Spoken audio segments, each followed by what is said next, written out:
ॐ सहना भवतु सहनौ भुनक्तु सह वीर्यं करवावहै तेजस्विनावधीतमस्तु मा विद्विषावहै। ॐ शान्ति शान्ति शान्ति। हरि ओम. We are now studying the commentary of Bhagavad Pada Shankaracharya on the fourth sutra of the Brahma Sutras. We are now seeing how he refutes the possibility of moksha being the product of any action. That is not possible, he says, because obviously if anything is the product of action, then it is bound to be destroyed. So that is not possible. And also it is not the product of any kind of meditation or contemplation. That is also not possible. These are the things, these are the arguments which Bhagavad Pada Shankaracharya is refuting. So now he is quoting from the Upanishads, from the scriptures, to prove his point. He is quoting from the scriptures to prove his point. So one by one he is quoting from different scriptures and from different Upanishads. So now we will see how he is quoting. Today he will quote from the Katha Upanishad and the Mundaka Upanishad, and he will prove how action is not necessary to get the knowledge of Brahman, or the knowledge of Brahman, which is identical with moksha, is not dependent on any action. That he will prove, he will show. So here he says,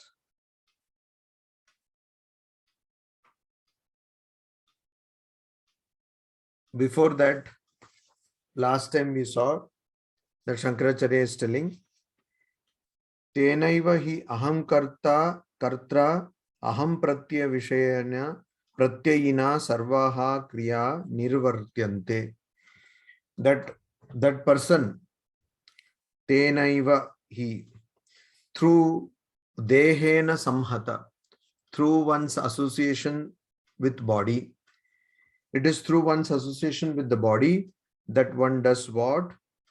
Tenaiva hi, through that alone, aham kartra, one has the idea of I, aham kartra. One has the idea that I am the doer, aham kartra.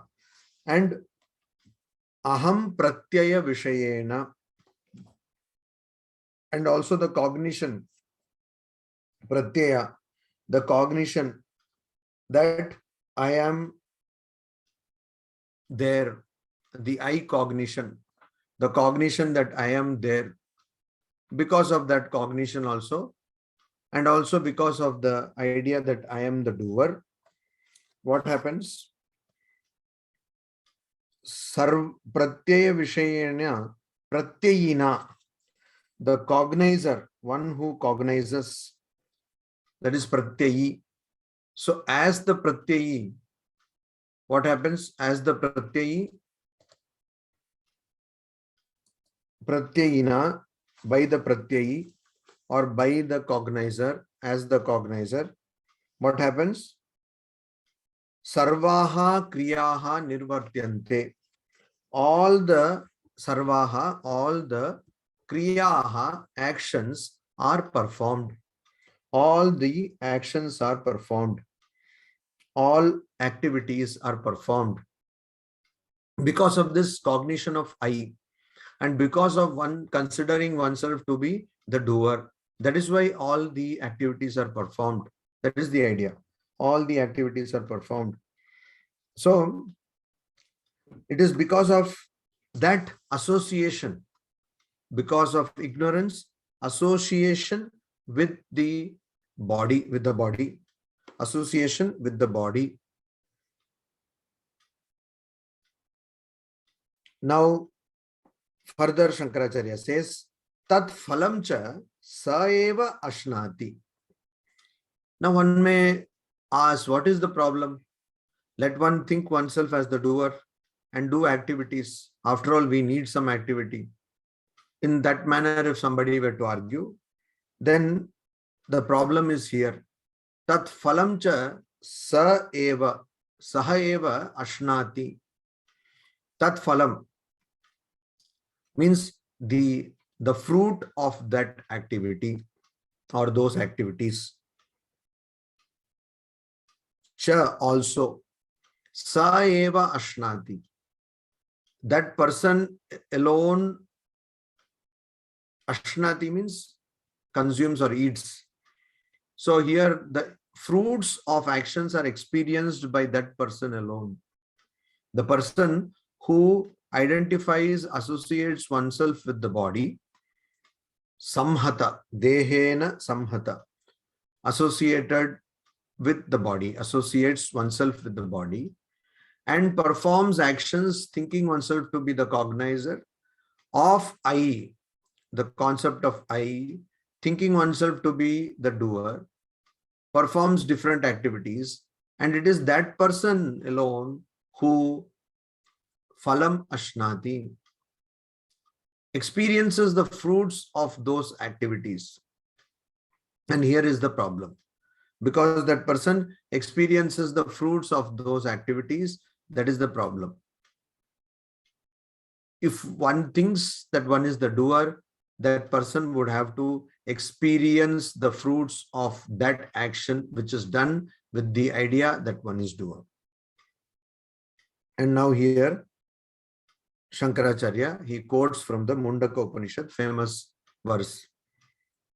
Tayoho anyaha pippalam swadvatti anashnan anyo abhichakashiti.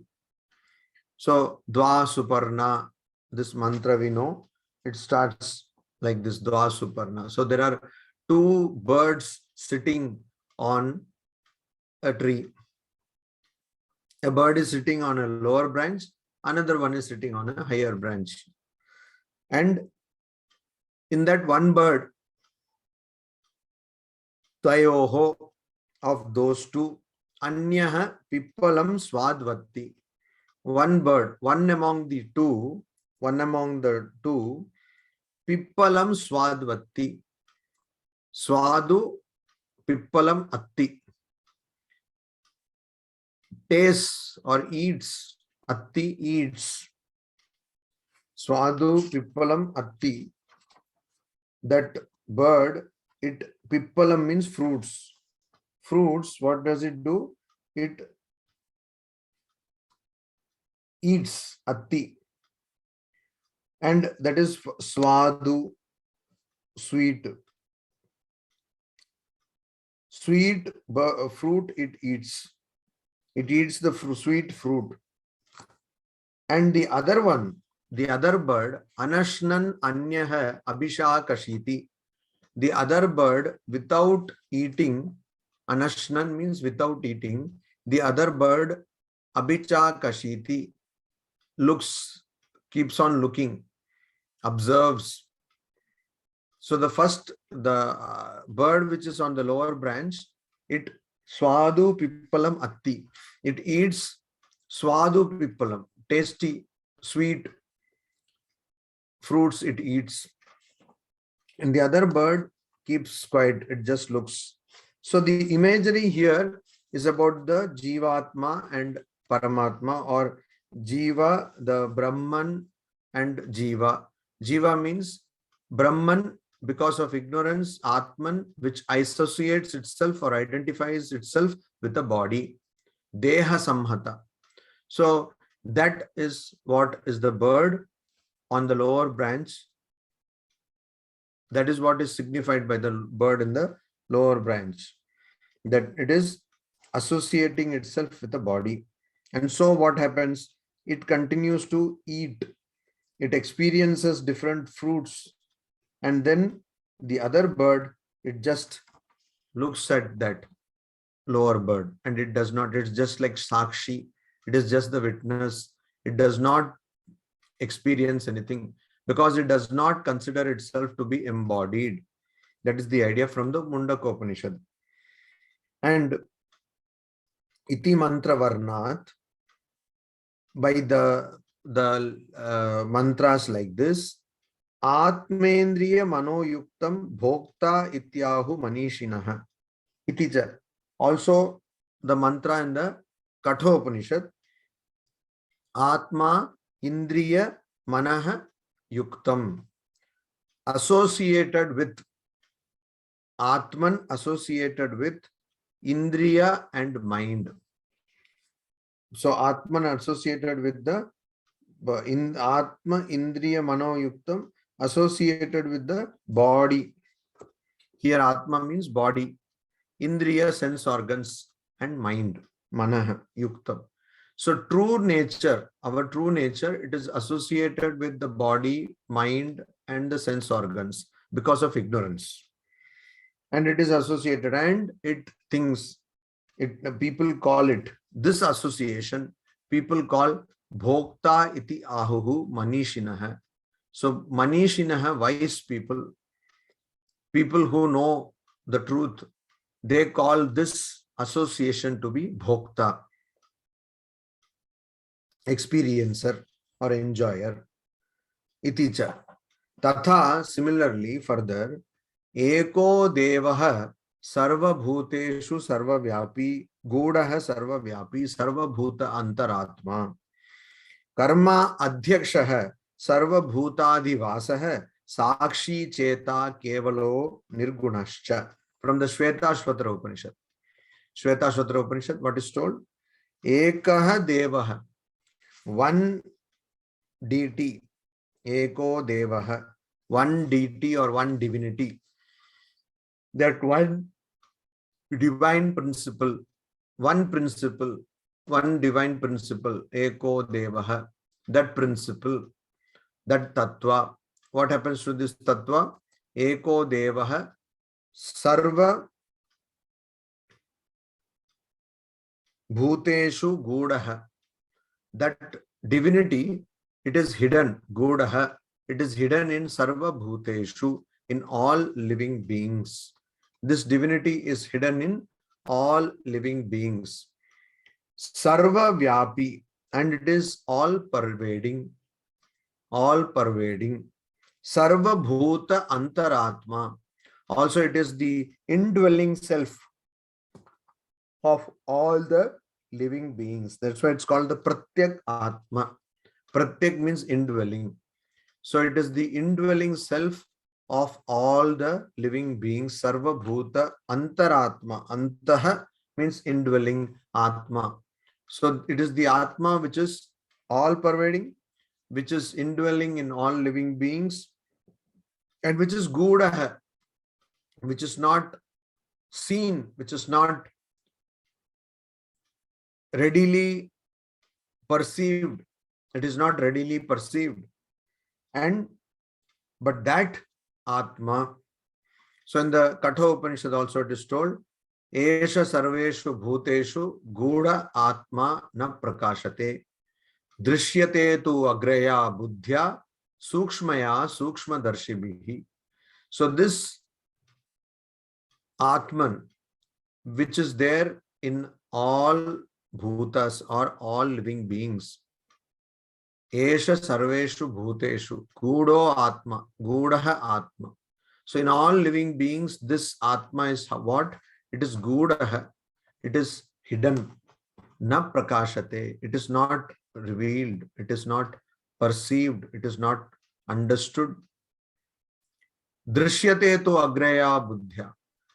Indeed, it is seen or understood by Agraya Buddhya, people with a sharp intellect. Sukshmaya Sukshma Darshibhihi. So this subtle of subtlest, the most subtle thing can be seen, or people who have the capability of understanding subtle things, only they can see that. They alone can see that Atman. See means not like we see an object, they can realize it. That is the idea. They can realize it. So here in the Shvetashvatara Upanishad also the same idea is given. Eko Devaha, that one divine principle. Sarva Bhuteshu Gudaha. It is hidden. It is hidden in all the living beings. And it is Sarva Vyapi. It is all pervading. And it is Sarva Bhuta Antaratma. It is the indwelling self of all the living beings. And Karma Adhyaksha hai. So it is truly the Adhyaksha, or the supervisor, overseer of karma. So the example was given of that Mundaka Upanishad, where the imagery is of two birds. How one bird keeps on doing activities and the other bird, it just looks upon the lower bird. That is Karma Adhyaksha, Sakshi. So it is Sakshi, it is the witness. The Atman is the witness. So Sakshi, so Karma Adhyaksha, it is the overseer or the supervisor of all actions. And Sarva Bhuta Adhivasa, it is the Sarva Bhuta Adhivasa, Sarva Bhuta, all living beings. It is the Adhivasa, indweller of all living beings. It dwells in, it resides in all living beings. And it is Sakshi, it is the witness. Cheta, it is the conscious being.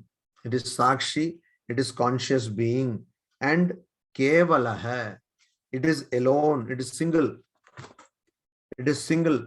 There is nothing other than that. It is alone, Kevalaha. And it is Kevala, means it is alone. There is none other than that. Nothing to accompany that. And so it is also Nirgunaha. It is Nirgunaha cha. So it is alone, and it is also without any qualities. It does not have any attributes. Nirgunaha. It is beyond attributes. Nirgunaha. So iti, in this manner, in the Shvetashvatara Upanishad, it is told. So what is the idea here? That divine principle is misread. That divine principle is misread as self, as doer, as experiencer. That's the problem. Then further Shankaracharya quotes from the scriptures. He says, Saparyagat Shukrama Akayam Shukram Akayam Avranam Asnaviram Ashuddham Apapa Vidham Ishavasya Upanishad. Iticha. In this manner also it is told. So Saparyagat. Paryagat means it is all pervading. It is pervaded. Paryagat. That means it is all pervading. Shukram, or we can see it is pervaded by these qualities. Like that also we can say. It is pervaded by these qualities. What are the qualities? Shukram, radiance. So it is radiant. And it is pervading everything. It is radiant, Shukram. And Shukram also means white. So here the meaning is that it is radiant. Radiance is there. And Akayam, it does not have a kaya. It does not have a body. It is unembodied. It is not embodied, but unembodied. Akayam. Avranam, it does not have any wound. Vrana means wound, injury. So it is not having any wound, or it is unscathed. It cannot be injured, unscathed. Then Asnaviram. So why Asnaviram is told here, we don't know. But there are no sinews So there are no sinews, there is no joint of muscle to muscle, etc. That means there is no body. So there is no body, so there is no muscle, there is no sinews. So it is asna viram. Sometimes in the Upanishadic text, we see something suddenly out of the blue, some different kind of expression comes. This is one such expression, asna viram. Suddenly, where from they got this idea of sinew? Because already akayam is told. So where there is no body, definitely there will be no sinews. But this is told asna viram. The idea is emphasized again that there is no body. Asna viram. And shuddham, it is pure. And it is apapa viddham, it is not affected. Viddha means to be pierced.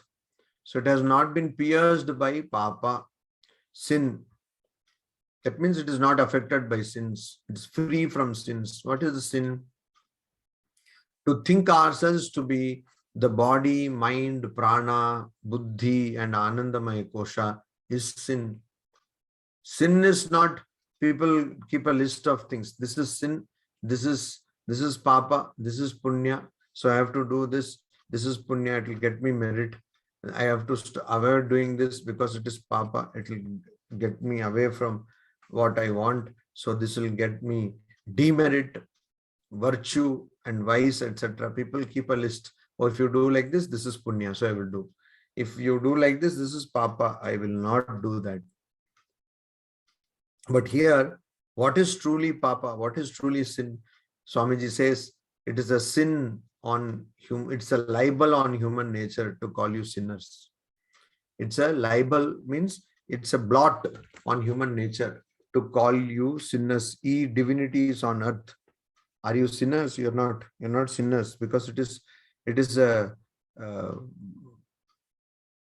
it's a crime to call you sinners. It's a blot on the human nature. It's a libel on human nature, stain on human nature to call you sinners. That's the idea, Swamiji says. Why? Because how does the Atman or Brahman, which is consciousness absolute, bliss absolute, and which is existence absolute, Satchit Ananda Swarupa, which is of the nature of absolute existence, consciousness, and bliss, how does this Brahman mistake itself to be a limited body and mind? Wonderful. Wonderful this is. How does this happen? We don't know. Wonderful. Actually, we think the other part is wonderful, that we are in truth, we are ekameva dvitiyam. We are one and we don't have a second, one without a second. And also, we are infinite. That is what we think is wonderful. That is not wonderful.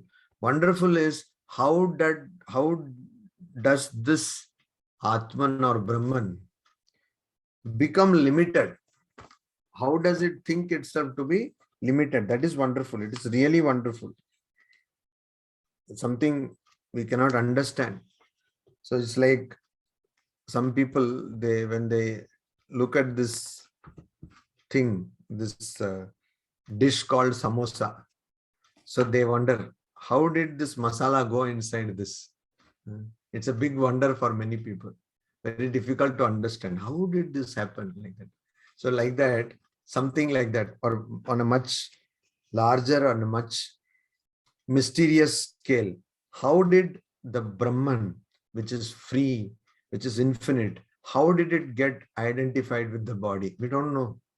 It's a wonderful thing. And so that is why always we have to remind ourselves of our true nature.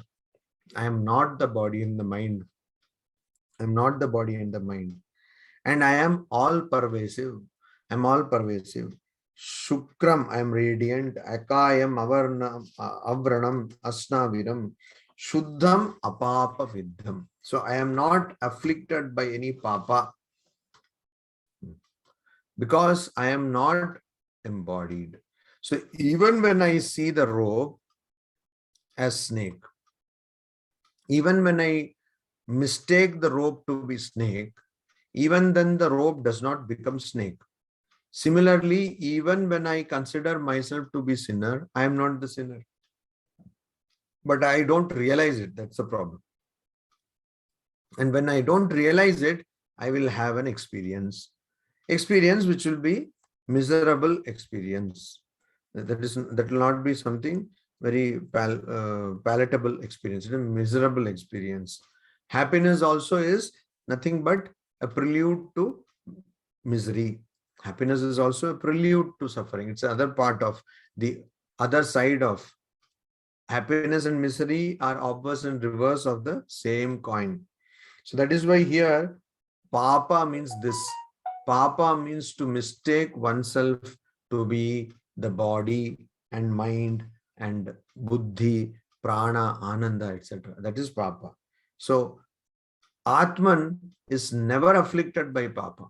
So even when a person is identifying oneself with the body and thinks that she has done some sins, committed some sins, even then the Atman, which is her true nature, is never committing any sin. So even when you think that you are a sinner, you are essentially not a sinner. Shankaracharya further says, Etau mantra. That means in these two mantras. What are the mantras? First one from the Katha Upanishad. Sorry, first one from the Shvetashvatra Upanishad and the second one from the Ishavasya Upanishad.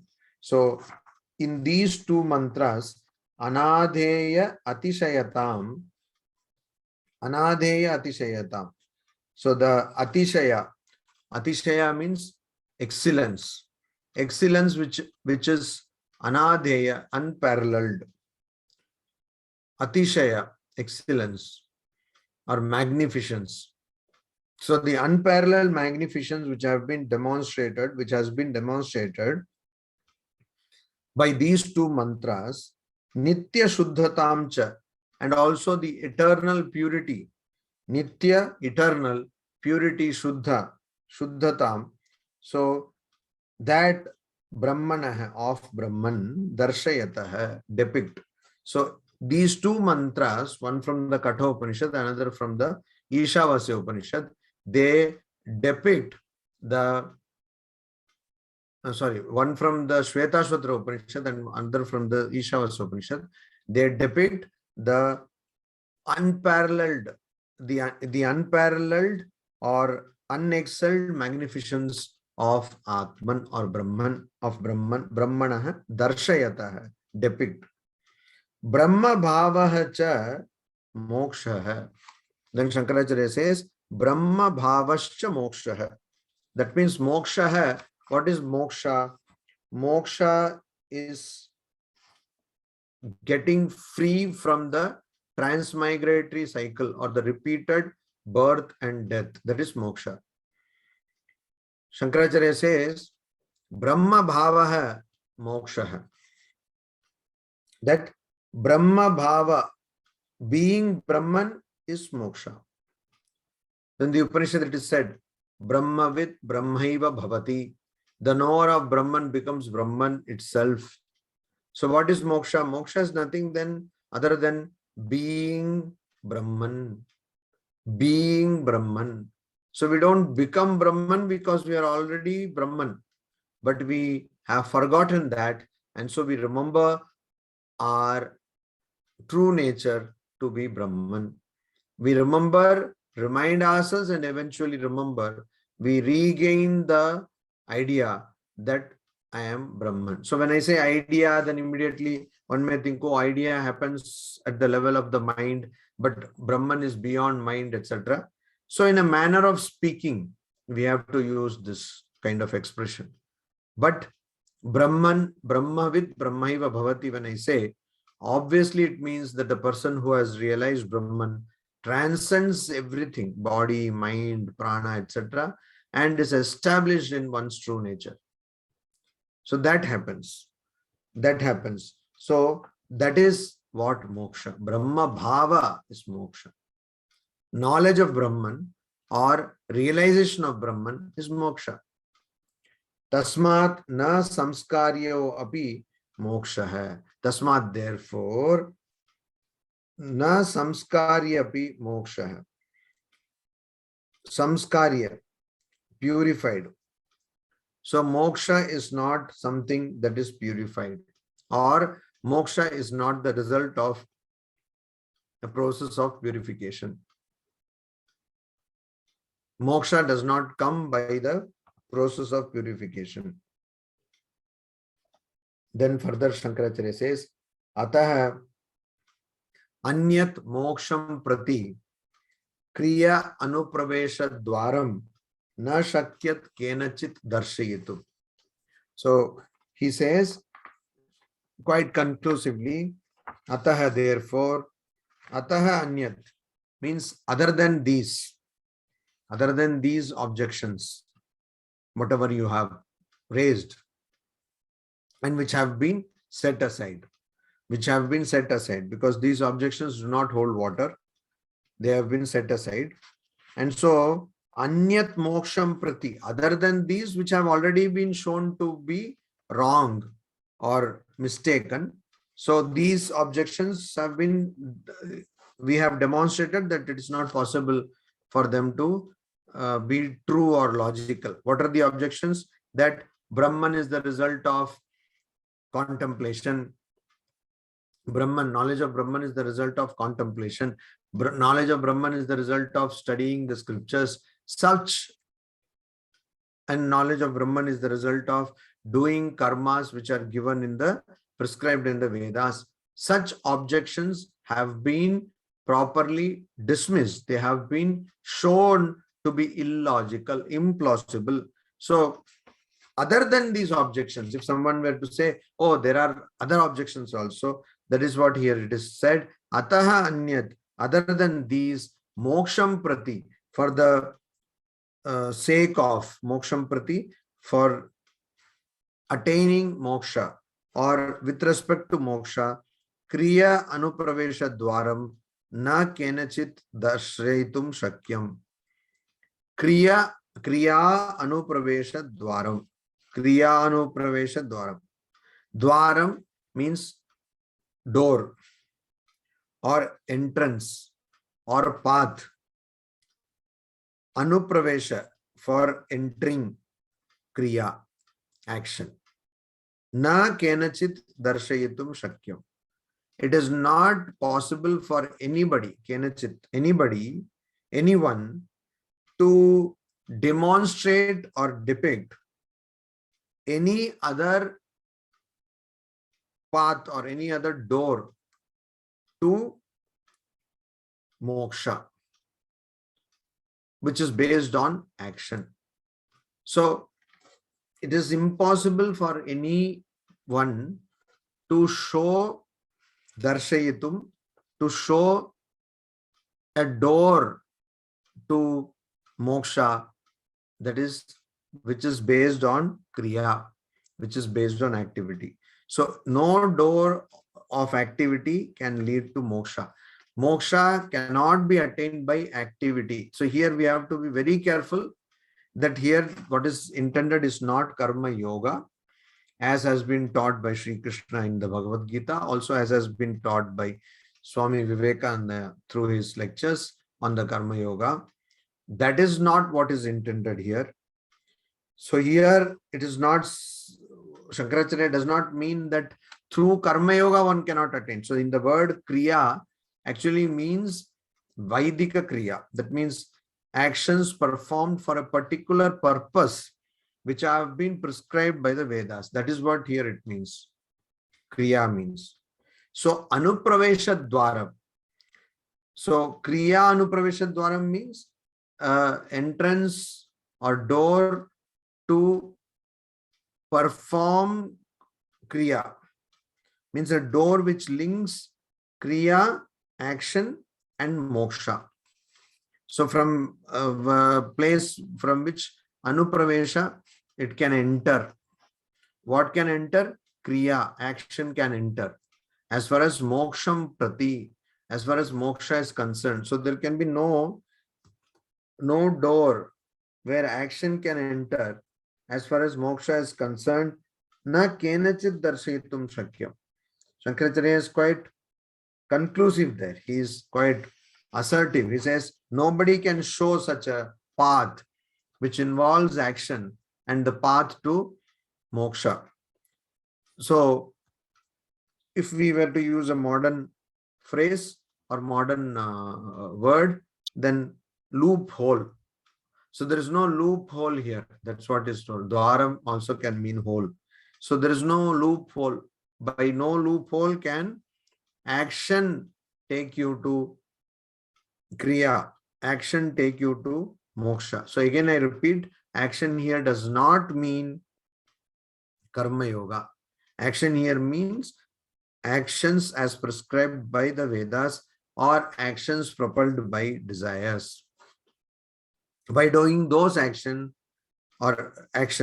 one cannot attain moksha, or one cannot attain the knowledge of Brahman. Tasmat, therefore, jnanam ekam muktva. Muktva, other than jnanam ekam, knowledge alone, kriyayaha, of activities, gandha matrasya api, not even their scent of activities, anupravesha iha na upapadyate. So gandha matrasya api anupravesha. So there is not even a small gandha means actually smell.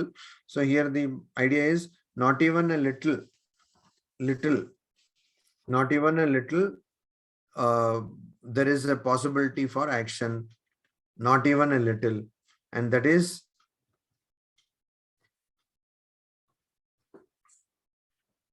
upapadyate, that is logical. Here it is said iha no upapadyate, means it does not stand to reason that jnanamekam muktva kriyayaha gandha matrasyapi anupravesha, that other than knowledge, any kind of action, gandha matrasya api, even a little of action, means even a small action, even a tiny bit of action, anupravesha, can be associated or can intrude into moksha. That is iha here na upapadyate. It does not stand to reason. That means what? Opposite is true. It is quite reasonable to conclude that it's only through knowledge that a person can attain moksha. Moksha, a person can attain moksha only through jnana or knowledge. That is the idea here. So now when this is told by Shankaracharya, immediately Shankaracharya himself is positing what? The Purva Paksha, the opponent argument. Opponent argument, immediately Shankaracharya posits. He says, Nanu. Nanu means no, that cannot be objection. Objection, my lord, like that. So objection. Nanu jnanam nama manasi kriya. So you are saying that, you see, there is no possibility of any kind of gandha matrasya api, even a small bit, tiny bit, wee bit of kriya, anupravesha, association with any kind of activity is not possible. Now upapadyate, it is not logical, does not stand to reason, it is not rational. That is what you are saying. But hello, jnanam nama manasi kriya.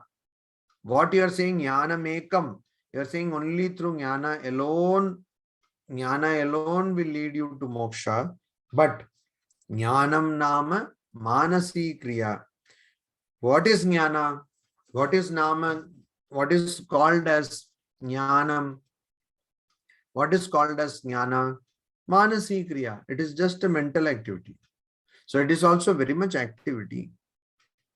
It is also very much activity, like that the opponent is raising an objection, and immediately Bhagavad Pada Shankaracharya Deva says, no, it is not like that.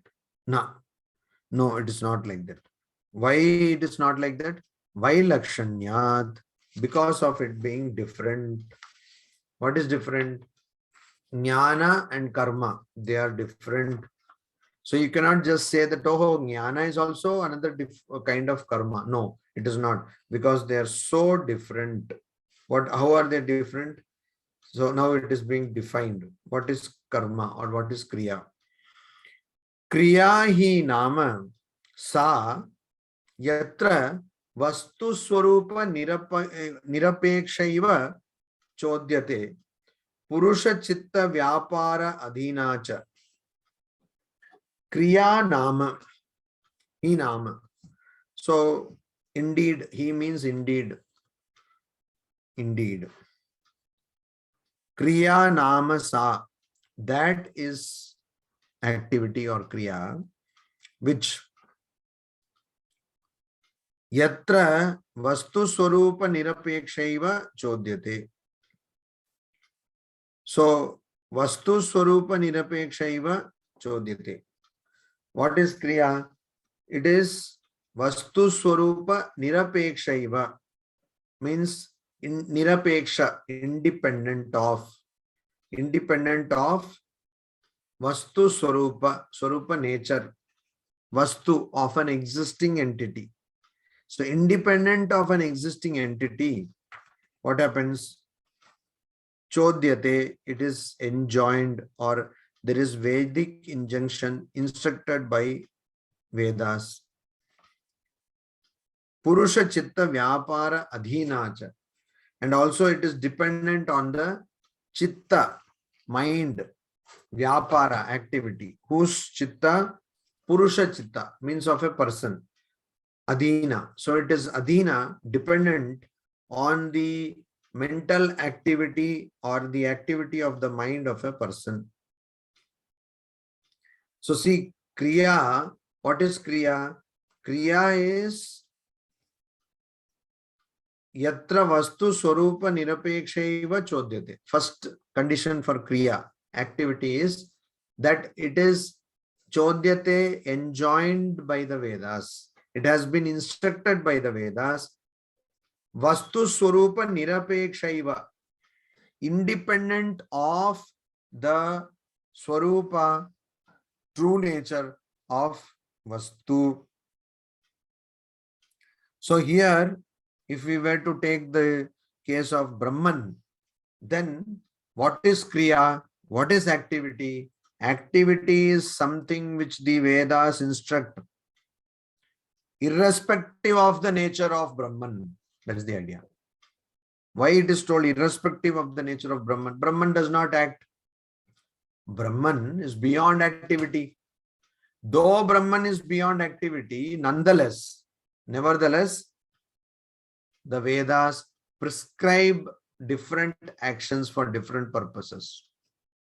So that is independent. This chodana means injunction. So this chodana is independent of what is the true nature or true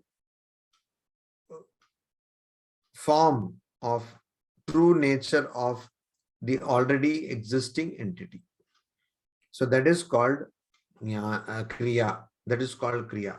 So by this very definition, we can be confident that the karma yoga, which is taught by Sri Krishna and also by Swami Vivekananda, does not fit into this definition of kriya. Because karma yoga is not completely giving up or is not indifferent to the vastu swarupa, the nature of one's true being, that is Brahman. So karma yoga, through karma yoga, one needs to attain that knowledge of Brahman. So one says that, yes, I am Brahman. So it is not that it is independent of one's vastu swarupa, one's true nature. And also, so the first part of something to be kriya is to be that it should be independent of the nature of Brahman, and Purusha Chitta Vyapara Adhinacha, and it should be independent from the nature of Brahman, and it should be also enjoyed by the Vedas, instructed by the Vedas, Chodyate. So there should be an instruction. about that particular karma. Only then it will become kriya. So it's here actually the word kriya or activity is a technical word. We have to understand that it's a technical word. So it will have a technical specific definition or scope. A particular scope, only this word can be used, kriya. This is very important because karma yoga, both yoga and karma, these words are used so carelessly, so irresponsibly. Irresponsible example, we all know. If suppose you go and meet somebody, they say, oh, I don't believe in all these rituals. I believe only in karma. One has to do one's karma, that's all. So when you listen to this statement, you feel, oh, this person is so advanced a soul. Only one has to do karma. What that person is meaning is go to office and come back and you do whatever you are doing, even otherwise, that itself is yoga. How can that be yoga? That's what that person, see, I believe only in karma yoga, I just do my action, that's all. No, that is not karma yoga. That is karma bhoga. So this is very important. So kriya, it's kriya only when it is enjoined by the Vedas and it is independent of the nature of your true self, that is Brahman. But karma yoga is not that. It is not independent. It is not vastu swarupa nirapeksha. Why? Because the whole point of karma yoga is to understand vastu swarupa. It is to understand the nature of oneself. So it cannot be different from that. It cannot completely ignore that.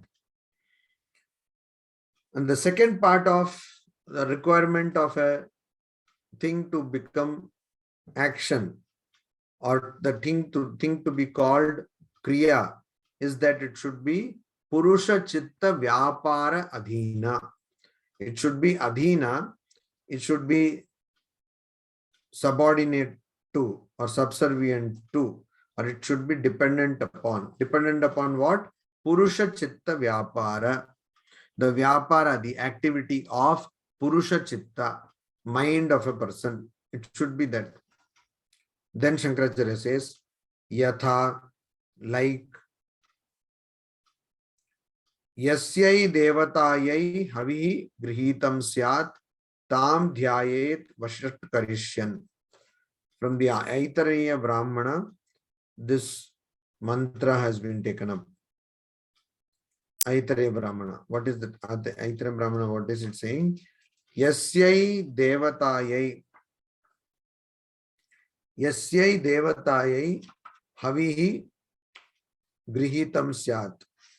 Yasyai devatayai havihi grihitam syat.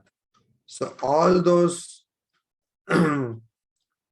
deities, devata, all those deities, havihi grihitam syat. The havi, that is the oblation offering in a particular yajna, in a particular homa or yajna, that offering which is given, and it has to be divided among deities. That offering, that oblation, havihi means oblation. It has to be divided among the deities. It has to be apportioned. So, yatha yasyai devatayai havihi grihitam syat. As it is apportioned to whatever deity. So, for whichever deity the havihi, the oblation or the offering is to be divided or apportioned, then tam dhyayet vashat karishyan. One has to then meditate upon that deity for whom this oblation is being offered. Oblation is being apportioned. That deity has to be contemplated upon. So for example, Agni Devatayai Namaha, like that something, and Swaha. So Agnaye Swaha. So for Agni, there is one oblation is given. So when that like that oblation is given for Agni, immediately one should think of Agni God. Agni Deva. One has to think like that, contemplate on Agni Deva. Then afterwards, if for Varuna Deva oblation is given, very much necessary probably, so much of rains out of time, Varuna needs some oblation. So Varuna Deva, you give some swaha, like that, something you do. Then you have to think about Varuna Deva. You have to think about Varuna Deva. And along with that, there is one mantra which is pronounced Vashat, like that. So when you are giving the oblation offering and also pronouncing this mantra, Vashat Karishyan, here it is told, no? Tam Dhyayet Vashat Karishyan. So do Vashat, thinking of that particular deity for whom this apportioning is done. Apportioning of offering is done. For whatever deity you are doing that apportioning of the offering, you think of that deity. So if you are doing it for Agni, think of Agni. Think of Agni. And if you are doing for Varuna, think of Varuna. And Tam Dhyayet Vashat Karishyan. One has to do Vashat. Vashat means you have to utter the mantra called Vashat. You have to say. So one has to do that thinking of that particular deity. Thinking of that particular deity. Then, now suddenly, why is this told here? The idea is Purusha Chitta Vyapara Adhina. See, Kriya or activity is dependent on the activities of Purusha Chitta, mind of a person. The example is given here. So whenever you are apportioning offering amongst deity, you have to do what? You have to dhyayet. You have to contemplate upon that deity. Tam dhyayet. So whichever deity you are offering or you are dividing your offering for, that deity you have to think and you have to say Vashat. That is the idea. So that is why it is being told here. So you have to think. Thinking is a chitta work. Chitta Vyapara. It's an activity of the chitta. So it has to be dependent on chitta. That is what is being told here. Purusha Chitta Vyapara Adhina. So that is example. Then another example. This example is from the Aitareya Brahmana. The next example is also given from Chandogya Upanishad. Sandhyam Manasa Dhyayet iti cha evam madishu. Also, there is a huge text which starts like this. Sandhyam Manasa Dhyayet. So that is also from the Aitareya Brahmana. Sandhyam Manasa Dhyayet. One has to think Manasa through mind. What has to one think through mind? Sandhyam. One has to think about the Sandhya.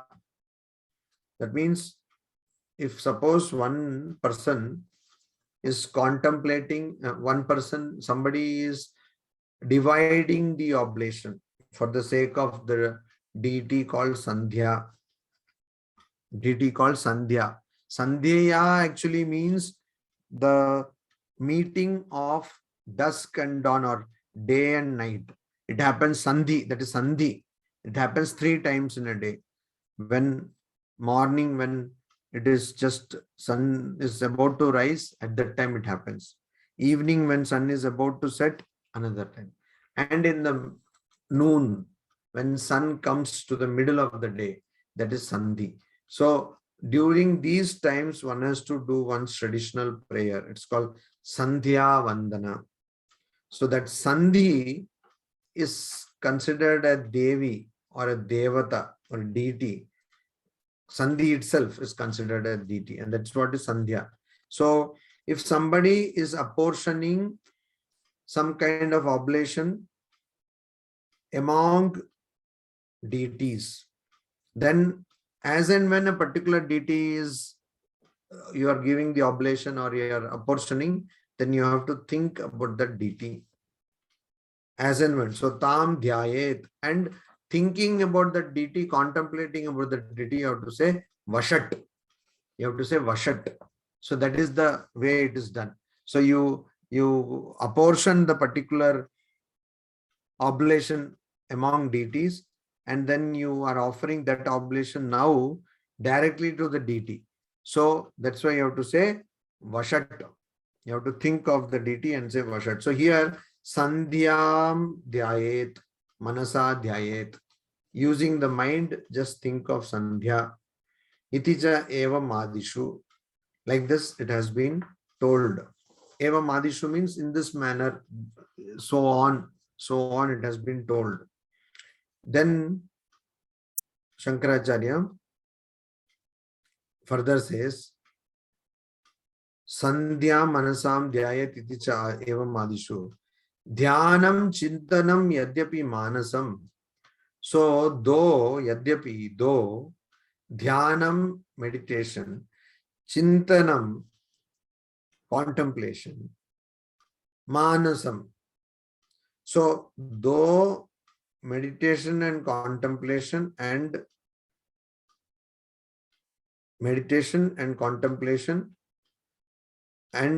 all these kind of thinking, etc., they are yadyapi, though they are manasam.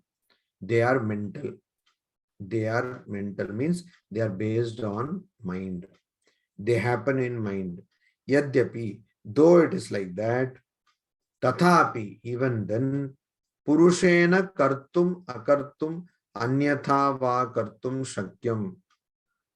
So here, though a particular thought, chintanam, a particular dhyanam, contemplation, happens at the level of manasam, it is at the mental level. Though it is true, tathapi, even then, purushena kartum, what happens? So, okay, this particular contemplation or thinking, meditation, etc., happens at the mind level of the mind.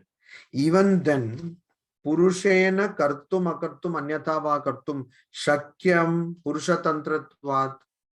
Even then, a person is able to decide. So it's not that the person thinks only at the mental level and there is no ramification for that thinking elsewhere. So that thinking, every thought has got its influence external world also, in the external world also. So that's what is being told here also. So though it is manasam, though this contemplation, etc., is dependent on the mind, manasam, even though purushena kartum akartum anyatha va kartum shakyam. Purushena, person, can kartum, do something. Akartum, refrain from doing something or not do something. Anyatha va kartum, or do something in a different manner. So these three things are there as a choice to a person who does something. Either to do something or not to do something, or to do something in a different manner. Purusha Tantratvat. And this happens because of Purusha Tantra, because of being dependent on the person. That is, being dependent on a Purusha instead of being dependent on the Vastu. So there are two things. One is Vastu Tantra, another one is Purusha Tantra. Vastu Tantra is that which is dependent only on that existing entity. It is not dependent on anything else. Purusha Tantra, on the other hand, is dependent on the person's actions. So because Vastu Tantra means what? It is only regarding Brahman, it is told, because all other knowledge cannot be called Vastu Tantra because they depend on the Purusha. So Vastu Tantra is what leads to, means the knowledge of Brahman is Vastu Tantra. It is dependent on Brahman.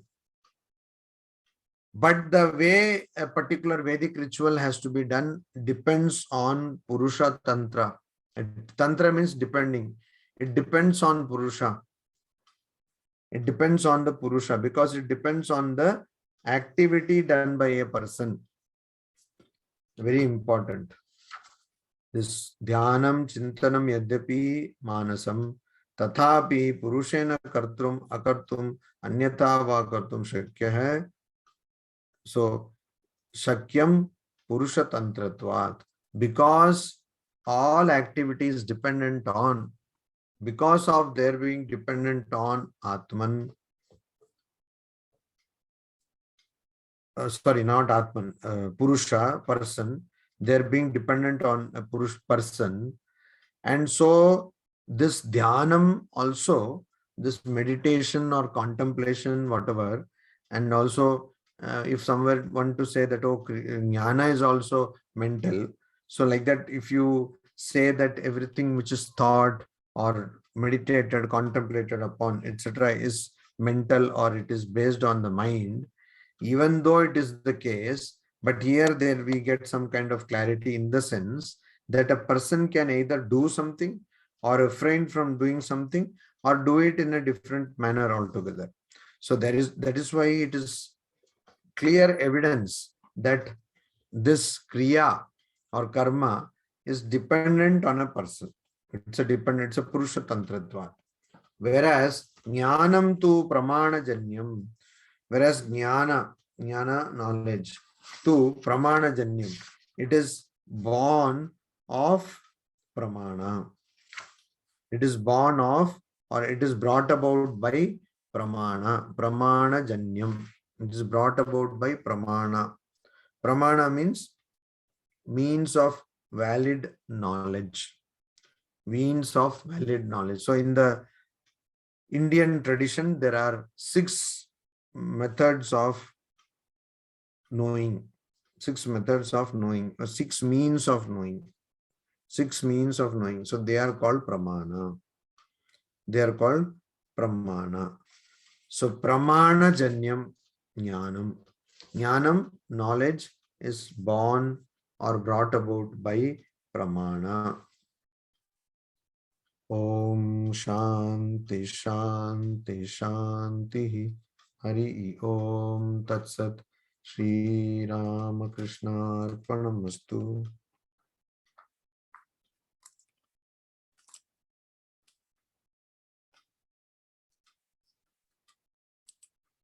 Are there any questions?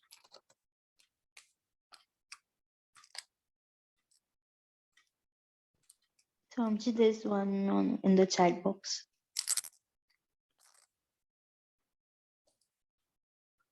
Does Shankaracharya place Karma Yoga lower in hierarchy than Jnana Yoga? No, it does not. How do we know that? By studying his commentary on the Karma Yoga chapter of the Bhagavad Gita. So he is very clear there. He is not making karma yoga inferior to Jnana Yoga. He is not doing that. That's a very good question it is. He is not doing it. Because he is, whenever he says that it is not possible for karma and jnana to go together, that's a big thing in Shankara Advaita Vedanta. Jnana karma samuchaya is not there. There is no samuchaya. That means there is no togetherness. They don't go together. Jnana and karma.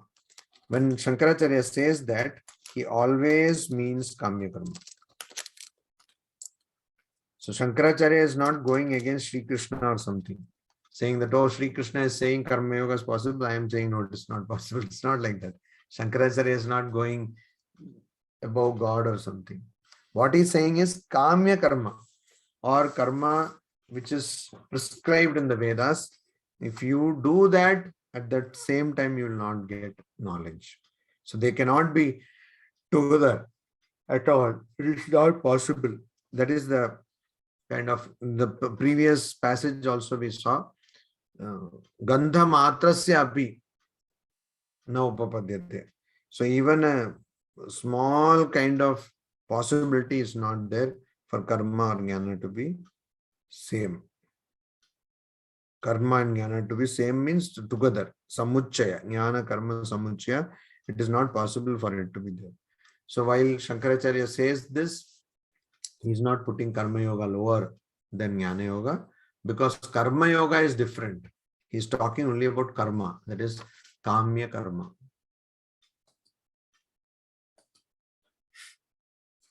Any other questions are there? So, Amiji, then the continuation of same, there is a difference between karma and karma yoga. So, karma yoga is something, maybe a path which an individual can deliberately choose, whereas karma, even your non-doing, can become your action. Is that the difference?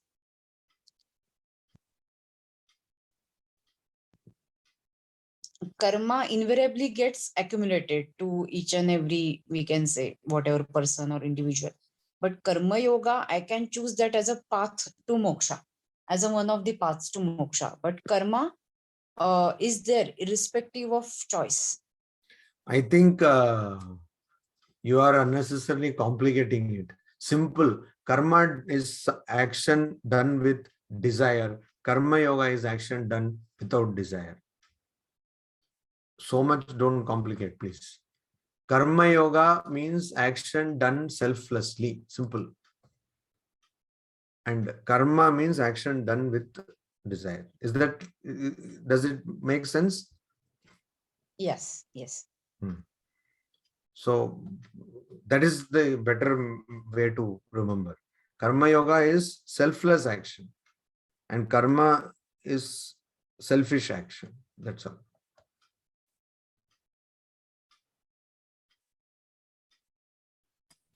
Okay, so Swamiji, in the previous class, you had mentioned that whatever action that we do, that will not affect that Brahman, right? It will not be able to purify. It's just a misreading. Now, by doing karma yoga, what does it change?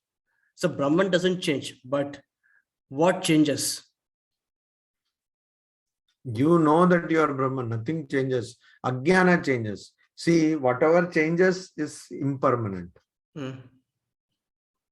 That which is permanent cannot change. Only that which is impermanent can change. So ignorance is impermanent and that changes, it goes away. Simple. So Sri Ramakrishna gives this example: using one thorn, you remove the other thorn. So there is a thorn, so you take another thorn. You have stepped on a thorn, your feet has got thorn, a thorn has stuck there. Take another thorn and remove this thorn. So similarly, knowledge is one thorn, and using that you remove the thorn of ignorance. Simple. Okay.